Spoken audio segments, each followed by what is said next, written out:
basically, in the first part of this judgment series, I made up a funny little scale to judge some book covers based just on my non-requested opinions. So we are gonna go from 1 to 5, but it's more fun than that because my funny little scale has words. So the first one is Sell It, Babe. The cover is very, very bad. You're trying, but no, I will not buy that book. The book is ugly. The second one is Ugly, but we'll pretend it's fine. It's here. We all see the book, but we'll just walk away because I'm not buying the book. I maybe understand what you're doing, but it's not my cup of tea, and maybe I will buy this book for my enemy. The third one is Not Mad at It. It's good, it's just not my vibe. I understand the job, sure, whatever. Maybe I will buy the book if the plot is really good and it's a whatever. The first one, it's A Little Sleigh. It's good, it's great, almost there. You're missing the little cherry on top. Get it? Babe, it's the last one.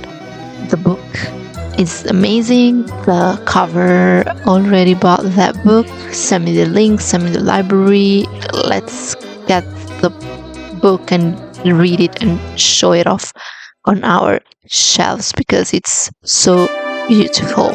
So the first book from the 90s, from 1992, is the really famous The Secret History by Donna Tartt. For those who don't know, I will read a little synopsis. The Secret History follows a group of elite college students studying Greek at a small liberal arts college in Vermont. Under the influence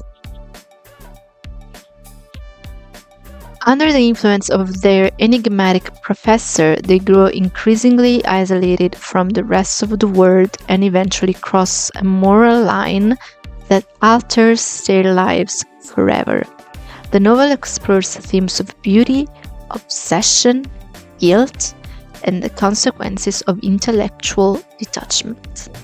Guys, what can I hate about this little plot? What? Tell me what? Because I love all of that and I am so excited to read it. Actually, I think I'm gonna buy it as soon as I am done with this video because I just wanna read this now because I'm a very moody reader and I am also in a reading rut lately. I will talk about it in another video more in depth, I think, so stay tuned. This one really tickles me, so I for sure will read this book. This is the cover. I don't really love this cover, but I don't mind it. I understand the homework here. I really love the lines, as you know by now. Lines in general are something that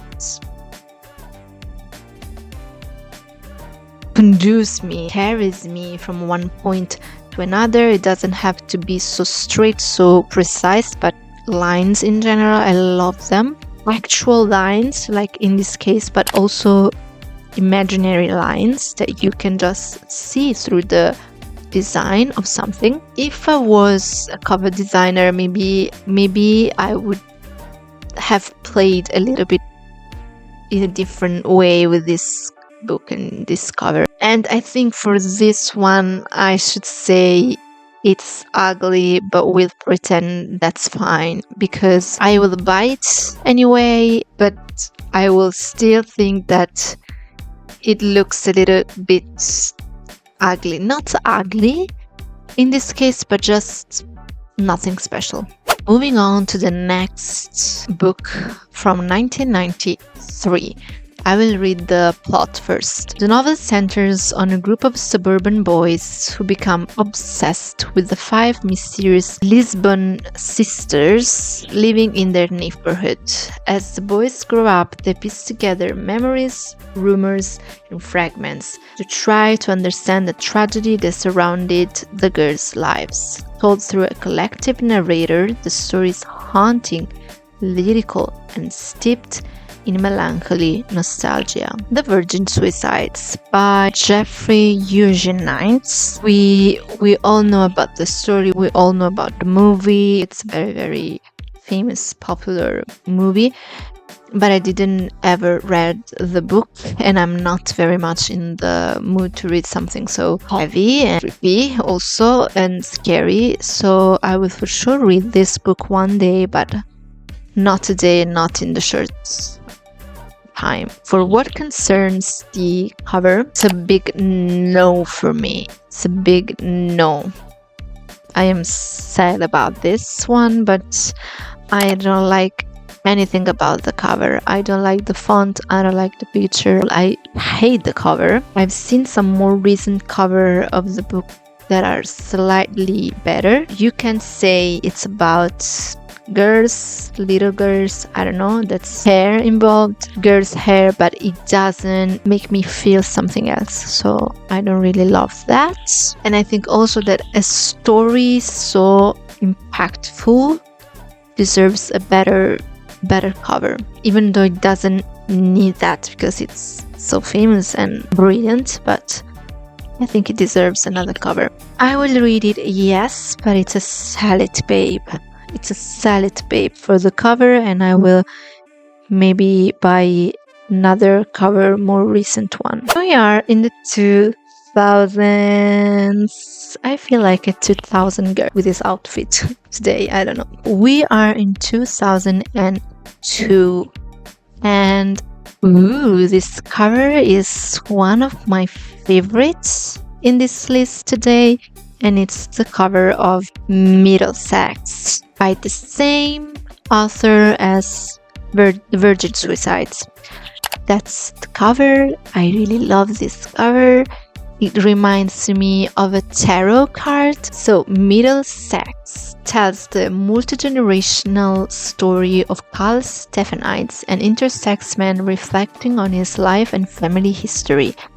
The novel traces Carl's ancestry from Greece to Detroit, uncovering the secrets and choices that shaped his identity.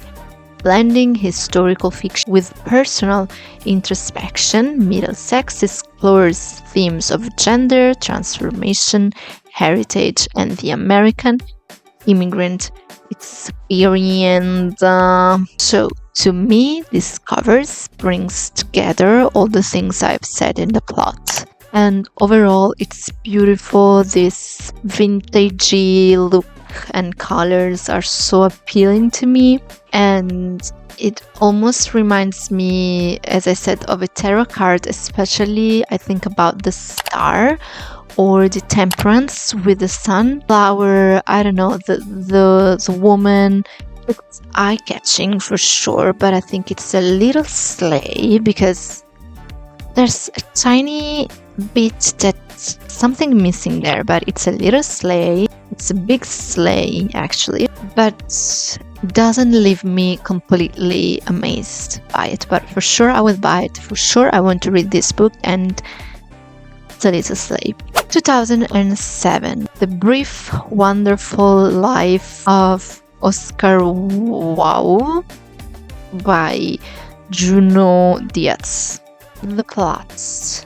The novel tells the story of Oscar, a sweet but awkward Dominican-American teenager growing up in New Jersey who dreams of becoming a great fantasy and sci-fi writer and of falling in love.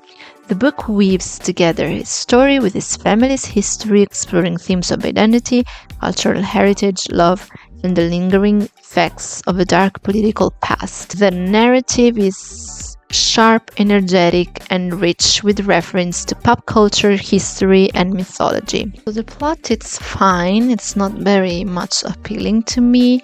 And this is the cover. No.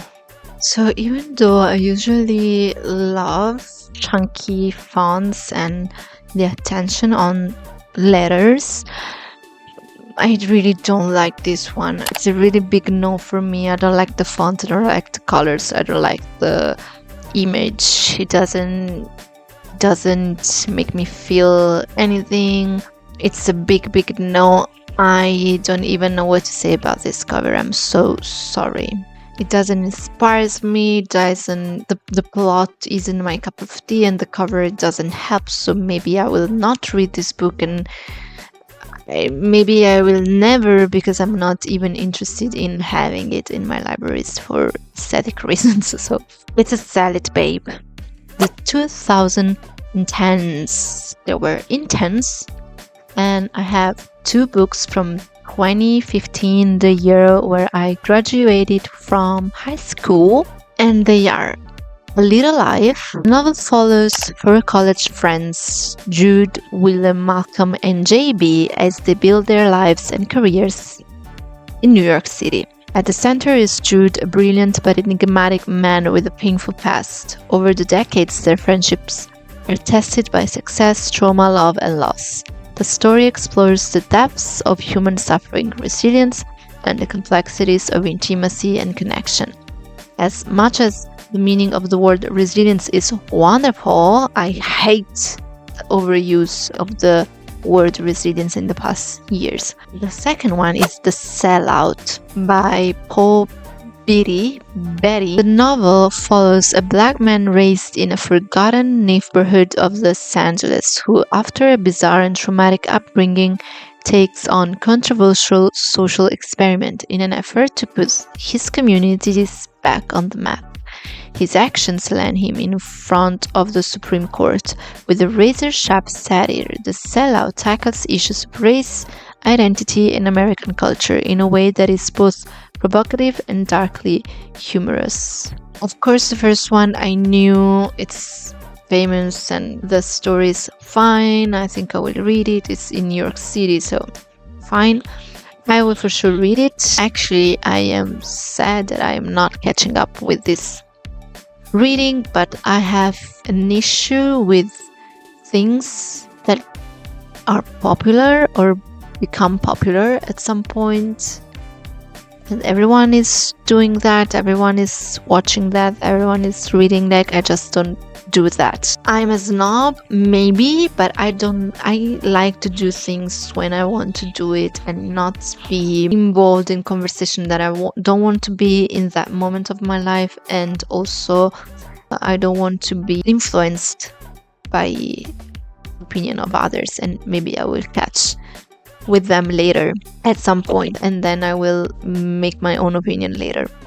I have a problem with that. It's a very stupid one, but there's the reason why I didn't catch with this reading. Why? My question is why? It's ugly, but we'll pretend it's fine, because we read the plot, so we understand why there's this cover, but I don't like it. So it's ugly, but we'll pretend it's fine. I will read this book, so there's the only cover I see in the libraries, so maybe I will also buy this one cover, so that's fine. It's ugly, that's fine. I do understand the reason behind its design, but if it wasn't so big when first came out, and even now to these days, maybe I wouldn't be catched by the cover. And that's a shame, because maybe there are so many wonderful books and we all judge the book by its cover, unfortunately. The second one, the plot is fine, serious, but also ironic. And maybe I will read this book, and this is the cover. I like the cover. It's giving me what the plot told me. It's funny with the man with the rabbit, like a magic trick, and the series of the same man doing this thing. It's ironic, it's fun, it's pretty, also it's cute, and it's also giving me a little creepy vibe. I don't know, so I like it. It's not good for me, but I'm not mad at it. Maybe I would like something a little bit different, but I enjoy the vibe. We are at the end of this funny reading series with these two last books from 2020, both of them. The first one is Luster by Raven Leilani. Luster follows Eddie, a young black woman trying to find her place in the world while navigating an unfulfilling job, unstable relationships, and her artistic ambitions. Maybe it's me. When she becomes involved with an older white man in an open marriage, her life takes an unexpected turns, leading her into the strange dynamics of his family.